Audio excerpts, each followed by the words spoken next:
morning, YouTube. Wake up, sleepy people. I hope everything's off to a fine start at your house this morning. It's a beautiful day in East Texas. It's overcast. But there's blue skies shining through. Today, I'm going out on a recall. Yes, I'm going out on a recall. Forgive me, I have not shaved.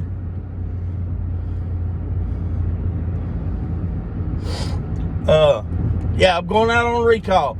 So, you wondering, well, how does that work? Well, I don't like it. But if it's my fault, it's my fault. Now, I don't know for sure if it's my fault. So we're going to go out here and check it out. See what's going on. Maybe the customer is not turned on the switch. They may have a switch turned on. The gas may be turned off. There ain't no telling. Then again, it may be my fault. But it was working. The customer did use it. He says it seems like it ain't getting no fire. Well, I don't know. He don't know. So all he knows is he's got gas in the gas tank and it's not cranking. All right, so we're going to go out here and check it out. Thank God it's close to the house. But it is January the 10th,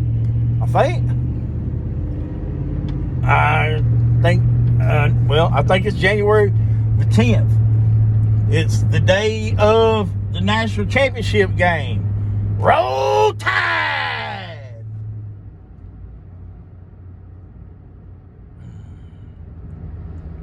And you wonder why?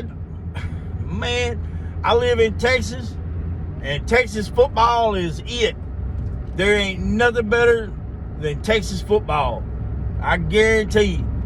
But I lived in Alabama for a little while, and those people take football serious, way more serious than anybody in Texas does. Them folks out there are crazy about Alabama Crimson Tide. And whenever people are that fanatical about something, it's hard to dislike them. It really is. It's hard to dislike them. Nick Saban's an awesome football coach, and it broke my heart when he left LSU because I love LSU. That's my team. But Lord have mercy. It's hard to hate a winner. It's hard to hate a winner. The man is good. He's a good motivational man, and honestly, he's just an incredible football coach. And incredible football coaches are few and far between. I had the opportunity to play for two of them when I was in high school, and man, they are just, they're motivational guys. Some of them make you love them by hatred. Those are the hardest guys to play for, because it doesn't matter how well you do. They always tearing you down. They always tearing you down because they want you to be better. And that works out a lot in life. I've had a couple bosses that would tear you down, and I didn't like it done. But after the fact, no, I still don't like that guy. Yeah, that guy, I worked for him at Yamaha, and I couldn't deal with him because he was uneducated, and he was in the role of he was running a whole dealership, a whole Yamaha dealership, and he had a 4th grade education, and it was hard for me to deal with. And one day he told me to get some jet skis, get them prepped, ready for sale. I got them prepped, ready for sale, and the trailer was outside. The jet skis were inside. no roof on the forklift, and it come a turd floater. It literally did.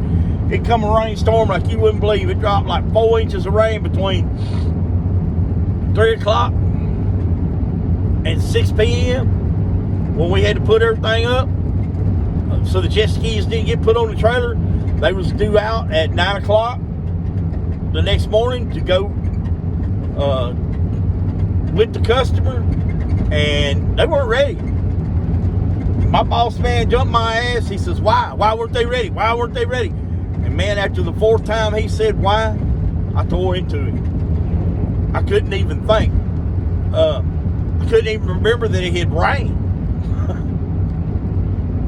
A few weeks later, I found the pictures on my phone where I took pictures of it raining, and that was why. I mean, it was literally, it was pouring down rain like you wouldn't believe. And I'm not scared to work in the rain, but I ain't getting out in that kind of rain. My mama didn't raise no food. So anyway, guys, I'll let you go.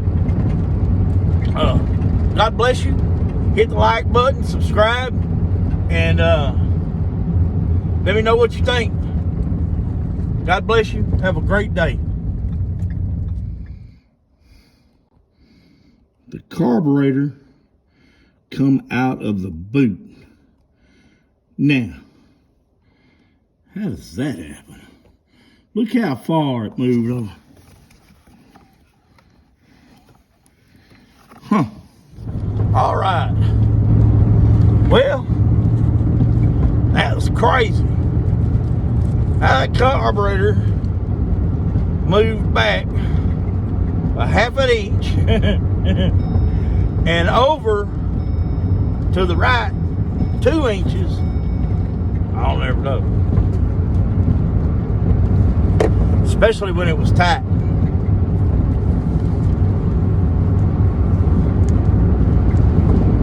Well, I turned the screw out 10 times before I could get the carburetor to slide up inside the boot. The one on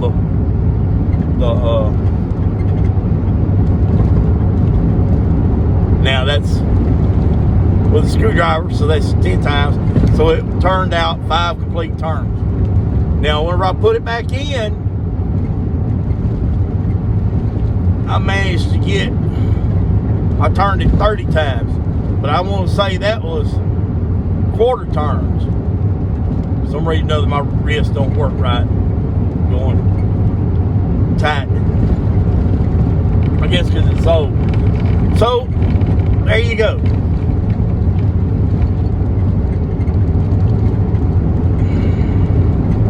$30 divided by 4 is what? I got 2 extra turns on it, maybe. Well, anyway, we will see.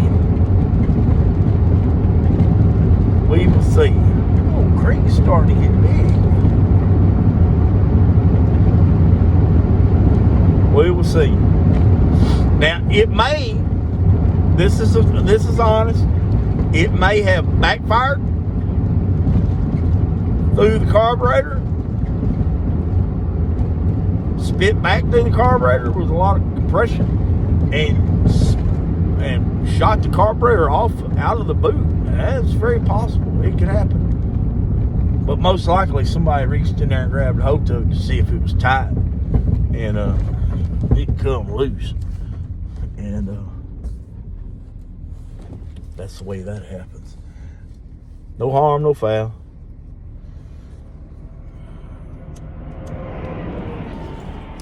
I'll take the blame. I'll take the hit for it.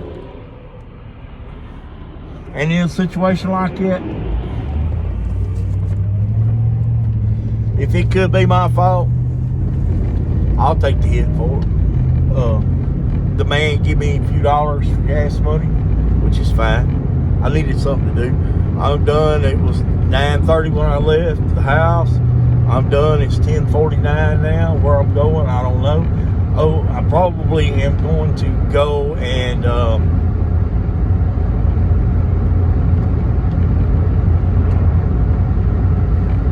work on the boat. I need to install navigation lights and all that good stuff on the boat. And I ain't make no money to speak of to put in the bank today. But I do have a call tomorrow. That is a carburation call. And that'll put money in the bank.